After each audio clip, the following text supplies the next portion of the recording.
Seekor ular merah kecil tertarik oleh suara kecapi gadis pinggir jalan. Namun saat ia terpesona mendengarnya, seorang paman penangkap ular tiba-tiba muncul dan menangkapnya. Dan gadis itu berusaha untuk menyelamatkan ular kecil itu. Secara diam-diam mengikuti jejak paman penangkap ular. Dia mengambil keranjang bambu saat ia lengah. Kemudian melepaskan ular kecil itu. Namun gadis itu tidak tahu bahwa yang ia lepaskan bukanlah ular sama sekali, melainkan putra mahkota naga. 5 tahun berlalu dengan cepat. Menurut aturan keluarga, gadis itu pada hari dewasanya harus dipersembahkan sebagai persembahan kepada Dewa Naga. Justru saat ia akan tenggelam, ular kecil itu berubah menjadi naga dewa melepaskan belenggu di tubuhnya. Ketika gadis itu mengira dirinya akan dimakan oleh Dewa Naga, dan ketika ia menoleh kembali, ia menemukan seorang pria tampan muncul di hadapannya. Dan Dewa Naga langsung mengenali dirinya, yaitu gadis yang menyelamatkannya 15 tahun yang lalu. Jadi, ia tidak bisa menahan diri untuk mencium. Dan momen ini secara kebetulan dilihat oleh Perdana Menteri Kura-Kura. Memikirkan bahwa Dewa Naga selama ribuan tahun tidak dekat dengan wanita. Jadi, wanita ini pasti adalah permaisuri naga di masa depan. Beberapa saat kemudian, Dewa Naga tiba-tiba menerima perintah mendesak dari Ibu Dewa. Jadi, ia memberitahu gadis itu bahwa ia akan kembali ke Istana Naga untuk menjalankan urusannya.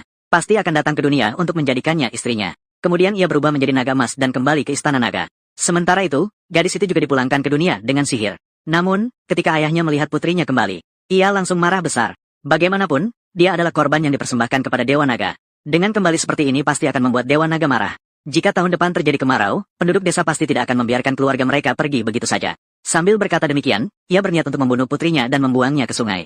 Tepat pada saat itu, sebuah cahaya emas tiba-tiba muncul dari sungai. Berhenti.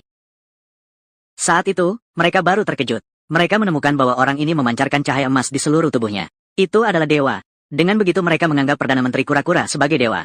Sambil berkata, mereka mau berlutut dan sujud. Ketika gadis itu juga akan ikut berlutut. Itu membuat Perdana Menteri Kura-Kura ketakutan. Lagi pula, sujud permaisuri naga hanya untuknya. Dewa kecil itu sama sekali tidak mampu menanggungnya. Dan kali ini Perdana Menteri Kura-Kura datang. Hanya untuk menjilat keluarga permaisuri naga. Karena baru saja, dia mendengar di Istana Naga bahwa Dewa Naga akan menikahi wanita manusia ini. Ibu Suri Naga juga sangat senang dengan hal ini. Sangat senang. Lagi pula, dia memang sudah lama ingin memiliki seorang. Jadi, segera dia mengeluarkan perintah bahwa 7 hari kemudian akan diadakan pernikahan yang megah untuk menyambut permaisuri naga. Jadi, dia datang kali ini untuk menjilat keluarga permaisuri naga. Siapa tahu di masa depan dia bisa naik pangkat dengan cepat. Dewa kecil, dapat memenuhi 3 keinginanmu. Biarkan permaisuri naga di masa depan tahu. Aku sudah tahu informasi ini sebelumnya. Itulah sebabnya aku datang. Ayah yang tamak itu langsung tertarik saat mendengar ada kabar baik ini. Ia langsung menyatakan bahwa seumur hidupnya ia tidak pernah makan dengan cukup.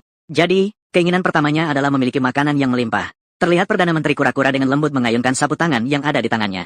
Hidangan mewah langsung muncul di atas meja. Segera setelah itu, hidangan mewah lainnya muncul di atas meja. Begitu banyak makanan lezat. Saya belum pernah makan seperti ini seumur hidup saya. Begitu banyak makanan lezat. Terima kasih, Dewa Agung. Kalian berdua, silakan menikmatinya. Maka,